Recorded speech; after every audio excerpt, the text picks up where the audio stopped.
Android users கண்டிப்பா உங்க வேலெட்ல இந்த ஆதார் ஐடி மஸ்டா இருக்கும். இந்த ஆதார் ஐடியை நிறைய இடங்கள்ல நீங்க பயன்படுத்தி அப்படித்தானே? இப்ப அந்த ஆதார் ஐடிக்கு ஒரு புது அப்டேட்டை அனௌன்ஸ் பண்ணிருக்காங்க. ஸோ அதை பத்தி தான் நான் உங்களுக்கு இந்த வீடியோல பதிவு பண்ண போறேன். சும்மா சாமானியமா நினைச்சு கடந்து போயிடாதீங்க. ரொம்ப ரொம்ப முக்கியமான ஒரு ஃபீச்சரை வந்து அறிமுகப்படுத்திருக்காங்க. அதைத்தான் நான் உங்களுக்கு இந்த வீடியோல தெரியப்படுத்த போறேன்.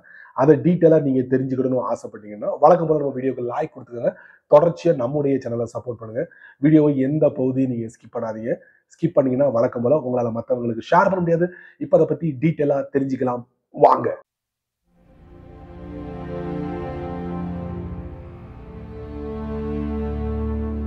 அபிஷியலா நமக்கு ஒரு வேலை வருதுன்னு வச்சுக்கோங்க. அது ரொம்ப தூரமா இருக்கலாம், பக்கத்துல கூட இருக்கலாம். ஆனா அந்த மாதிரி இடத்துக்கு போகும்போது கண்டிப்பா ஏதாவது ப்ரூஃப் கேட்பாங்க. அப்போ நம்ம வேலெட்ல எனி டைம் நம்ம வந்து 2 விஷயங்கள் கேரி பண்ணுவோம். ஒன்னு நம்ம ஆதார் ஐடி, இன்னொன்னு டிரைவிங் லைசன்ஸ். மோஸ்ட்லி நம்ம போகக்கூடிய இடத்துல வந்து ஆதார் ஐடியை கேட்கறாங்க. ஸோ இந்த மாதிரி இடத்துல நம்ம வந்து என்ன பண்றோம்? ஒன்று நம்மளுடைய ஆதார் ஐடியை வந்து சப்மிட் பண்றோம், இல்லைன்னா ஆதார் ஐடியோட அந்த ப்ரூஃப் காப்பி அதை நம்ம சப்மிட் பண்றோம். இப்போ நம்ம ஐடி மினிஸ்டர் என்ன சொல்றாங்கன்னா, இந்த 2 விஷயங்களை நீங்க பண்ண வேண்டாம், அதுக்கு வேற ஒரு மெத்தட் இருக்கு அப்படிங்கிறாரு. அவருடைய எக்ஸ் தளத்துல ஒரு 21 செகண்ட்ல ஒரு வீடியோ பதிவு. அந்த வீடியோவை நான் பார்த்தேன்.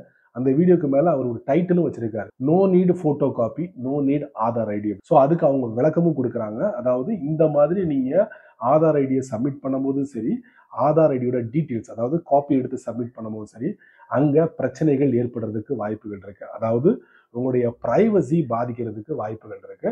ஸோ இதனால எல்லாமே நம்ம டிஜிட்டலா மாற்ற போறோம். எப்படி நீங்க பணத்தை வந்து யூபிஐ மூலியமா ஒருத்தருக்கு நீங்க டிரான்ஸ்ஃபர் பண்றீங்கல்ல, அதாவது கியூஆர் கோடை ஸ்கேன் பண்ணி டிரான்ஸ்ஃபர் பண்றீங்களா. ஃபார் எக்ஸாம்பிளுக்கு இப்போ நீங்க ஒரு கடைக்கு போறீங்கன்னா, ஒரு பொருளை வாங்குறீங்க, அங்க அவர் ஒரு கியூஆர் கோடு வச்சிருப்பாரு, அதை ஸ்கேன் பண்ணி அமௌண்ட்டை அவரோட அக்கௌண்ட்டுக்கு நீங்க சென்ட் பண்ணிடுவீங்க. இதே போல இதே மெத்தட்ல உங்களுடைய ஆதார் ஐடியோட டீட்டெயில்ஸை ஷேர் பண்ணக்கூடிய ஒரு ஃபார்முலாவை வந்து நம்முடைய அரசாங்கம் வந்து அப்டேட்டா வெளியிட்டிருக்காங்க. ஸோ இனி வரக்கூடிய நாட்கள்ல இந்த மாதிரி கவர்மெண்ட் சம்பந்தப்பட்ட இடங்களுக்கும் சரி, ஃபார் எக்ஸாம்பிளுக்கு நீங்க ஒரு கடைக்கு போறீங்க, இல்லைன்னா நீங்க ஒரு டிராவல் பண்ண போறீங்க லாங்கா, அதே மாதிரி நீங்க ஒரு ரெஸ்டாரண்ட்டுக்கு போறீங்க, ஒரு ஹோட்டலுக்கு போறீங்க, இந்த மாதிரி இடங்கள்ல எல்லா இடங்கள்லையும் கண்டிப்பா ஆதார் ஐடியை வந்து கேட்போம். அந்த இடத்துல ஆதார் ஐடிகளை நீங்க தவிர்க்கலாம். அதுக்கு பதிலா நீங்க டிஜிட்டலா உங்களுடைய ஆதார் ஐடி டீட்டெயில்ஸை ஷேர் பண்ணிக்கலாம் அப்படிங்கிறாங்க. ஸோ இந்த இடத்துல உங்களுடைய பிரைவசி பாதுகாக்கப்படுது அப்படின்னு சொல்லியிருக்காங்க.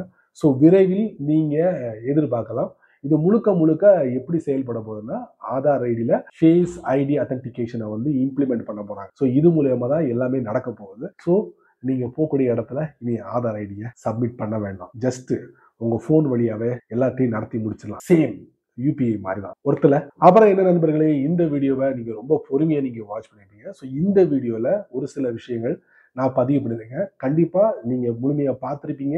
நீங்க மட்டும் தெரிஞ்சுக்கிட்டா நல்லா இருக்காது. இது யாருக்கெல்லாம் ரொம்ப யூஸ்ஃபுல்லா இருக்கும், எல்லாருக்குமே ரொம்ப யூஸ்ஃபுல்லா இருக்கும். அதனால நீங்க என்ன பண்றீங்க, உடனே ஃபட்டாஃபட் எல்லாருக்கும் ஷேர் பண்ணி விட்டுருங்க. அவங்களும் இதோட பலனை அனுபவிக்கட்டும். நீங்க நம்ம சேனலுக்கு புதுசா இருந்தீங்கன்னா வழக்கம் போல கீழே நிறைய பட்டன் யூடியூப் விதைச்சு விட்டுருக்காங்க. அதுல ஒண்ணு தட்டி விட்டுருக்காங்க. அதுக்கு கீழே கமெண்ட் செக்ஷன் இருக்கு. நல்ல ரீதியில பதிவு பண்ணுங்க. பிடிச்சா லைக் பண்ணுங்க, பிடிக்கலன்னா அல்ல.